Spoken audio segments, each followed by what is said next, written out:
Hello दोस्तों, गुरु पूर्णिमा भारत में अपने आध्यात्मिक या फिर अकादमिक गुरुओं के सम्मान में उनके वंदन और उनके प्रति सम्मान प्रकट करने के लिए मनाया जाने वाला पर्व है। हम सब मनुष्यों के जीवन निर्माण में गुरुओं की अहम भूमिका होती है।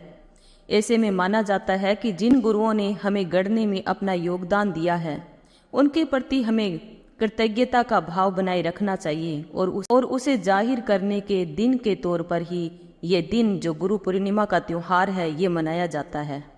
हिंदुओं की परंपरा के मुताबिक आषाढ़ के शुक्ल पक्ष की पूर्णिमा को गुरु पूर्णिमा का पर्व मनाया जाता है। यह पर्व आमतौर पर जून या जुलाई के महीने में आता है।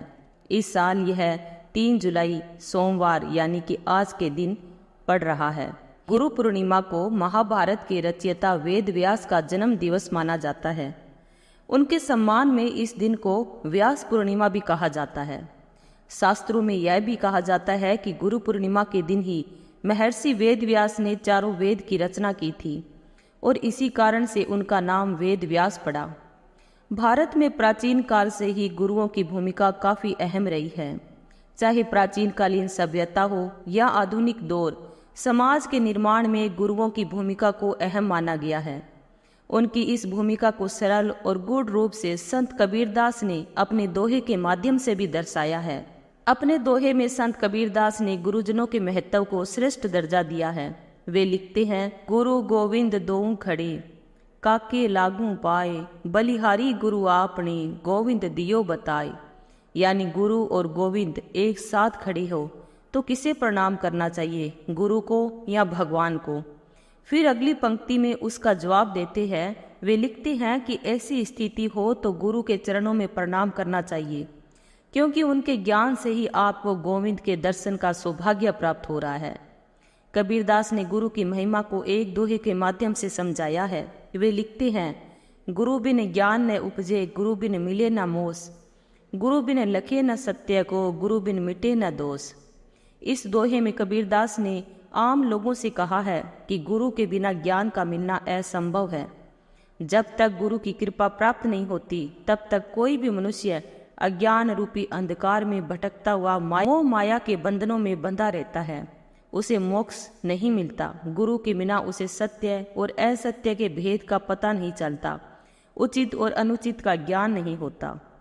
पुरानी कथाओं के मुताबिक जगत गुरु भगवान शिव ने इसी दिन से सप्त ऋषियों को योग सिखाना शुरू किया था। आधुनिक दौर में राष्ट्रपिता महात्मा गांधी ने अपने आध्यात्मिक गुरु श्रीमद राजचंद्र को श्रद्धांजलि देने के लिए भी गुरु पूर्णिमा का दिन चुना था। गुरु पूर्णिमा का त्यौहार भारत ही नहीं बल्कि नेपाल और भूटान में भी बड़े पैमाने पर मनाया जाता है। नेपाल में गुरु पूर्णिमा को शिक्षक दिवस के तौर पर मनाया जाता है। हालांकि भारत में शिक्षक दिवस गुरु पूर्णिमा के दिन नहीं बल्कि प्रत्येक वर्ष 5 सितंबर को मनाया जाता है। बौद्ध धर्म को मानने वाले गुरु पूर्णिमा भगवान बुद्ध की याद में मनाते हैं। इनकी मान्यता के मुताबिक भगवान बुद्ध ने इसी दिन उत्तर प्रदेश के सारनाथ में अपना पहला उपदेश दिया था। मान्यता है कि इसके बाद ही बौद्ध धर्म की शुरुआत हुई थी। गुरु की वाणी का एक एक शब्द आपकी तमाम संपत्ति पर भारी है, इसलिए गुरु के सामने कभी भी दौलत शोहरत का रोब नहीं दिखाना चाहिए। शास्त्रों में बताया गया है कि गुरु का दर्जा भगवान से भी ऊपर होता है, इसलिए गुरु के आसन पर कभी नहीं बैठना चाहिए। गुरु के आसन पर बैठना न केवल गुरु के साथ साथ ईश्वर का भी अपमान है। गुरु के सामने कभी गलत और अभद्र भाषा का प्रयोग ना करें। गुरु के मन को ठेस पहुंचाने वाले अपशब्द कभी जुबान पर नहीं लाने चाहिए, नहीं तो गुरु का अपमान होता है।